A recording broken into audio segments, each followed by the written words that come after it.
સાહેબ, અહીંયા તમે મોટે ભાગે આ જેમ જેમ જેમ ઔદ્યોગિક વિસ્તાર વધતો જાય છે, જેવી જેવી રીતે તેવી રીતે પ્રદૂષણ, વાહન વ્યવહાર અને બહારની વસ્તીના કારણે અહીંયાથી ખેડૂતો ધીમે ધીમે સ્થળાંતર કરી અને ઉત્તર બાજુ, નોર્થ બાજુ જઈ રહ્યા છે અત્યારે.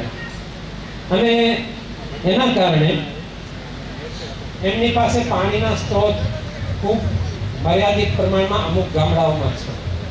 વરસાદ આધારિત જ્યારે ડેમો તળાવો ભરાતા હોય છે ત્યારે જ એમના બોરોમાં વધારે પાણી હોય છે, પછી એ પાણી અમુક સિઝનમાં ઘટતું હોય છે. તો આવી પરિસ્થિતિની અંદર જે આ સાઈડનો એક ગ્રીન બેલ્ટ છે, જે નેશનલ હાઈવે અને એની નોર્થ સાઈડનો, એ ગ્રીન બેલ્ટની અંદર મોટે ભાગે બાગાયત ખેતી, અમારો રહેણાંક વિસ્તાર પણ વાડી વિસ્તારની અંદર જ છે. તમે આપ સર્વે જાણો છો એ બાબત. આ વિસ્તારની અંદર સાહેબ અત્યારે મોટી મોટી 5 ટાવર લાઈનો ઓલરેડી ઉપસ્થિત છે, ત્યાં ઓલરેડી ઉપસ્થિત છે.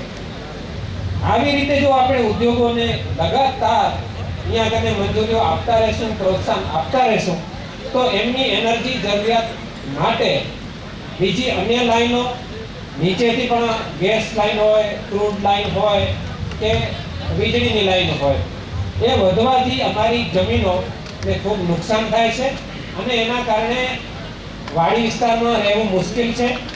ગામમાં અમારી પાસે જગ્યાઓ નથી હોતી, ફરજિયાત અમારે ત્યાં રહેવું પડે છે અને અમારી જે વેલ્યુ છે જમીનની, એ વેલ્યુ ખૂબ ડાઉન થઈ જાય છે આના કારણે. કારણ કે એને જમીન થઈ શકતી નથી, મોટા વૃક્ષો નથી વાવી શકતા. કોરિડોરની અંદર ફક્ત સરકારશ્રીના નિયમ મુજબ 10% અમને મળતા હોય છે, એટલે આમાં ખેડૂતોને કોઈ ફાયદો થતો નથી અને ખેડૂતોની જમીન વચ્ચોવચ્ચી ગમે ત્યાંથી ચિરાઈ જતી હોય છે. તો આ જે જમીનો છે અમારી બચાવવા માટે અમે આજે આખું SEZ અને એને સંલગ્ન કંપનીઓ છે એમને આપના મારફતે એ વિનંતી કરીએ છીએ કે તમારો જે બંજર એરિયા, અનસર્વેડ જમીન, SEZ પાસે વધેલી જમીન, એ વિસ્તારમાંથી તમારી લાઈનો પસાર કરવામાં આવે. અમારી ખેતીની જમીનમાંથી હવે લગભગ પેક થઈ ગઈ છે, એટલી તો લાઈનો નીકળી ગઈ છે. વધારાની લાઈનો આ વિસ્તારમાં કોઈ પણ લઈ આવવામાં ના આવે. આ બાબતે જવાબ.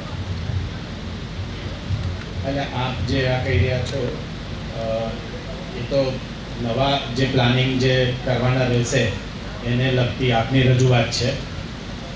તો અત્યારે તો સાહેબ આપની અત્યારે ડ્રોન અમારી જમીનો ઉપર ફરી રહ્યા છે. અત્યારે તમારી નિરોણા ગ્રીડ થી 765 મેગાવોટ છે, કિલોવોટ છે ની લાઈન અહીંયાથી નીકળવાની છે, બરોબર?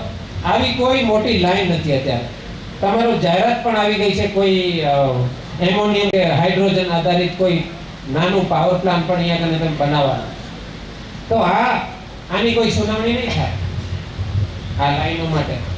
એટલે આ તમારા અંદરમાં જ આવે છે અને તમારી જવાબદારી છે કે ખેડૂતો હવે થોડા જગ્યા બચ્યા છે જે આ વિસ્તારની અંદર, એમની રોજીરોટી આપણે છીનવી અને અમને કોઈ મોટી સુવિધા નથી જોઈતી, એસીઓની, મોટી ગાડીઓની.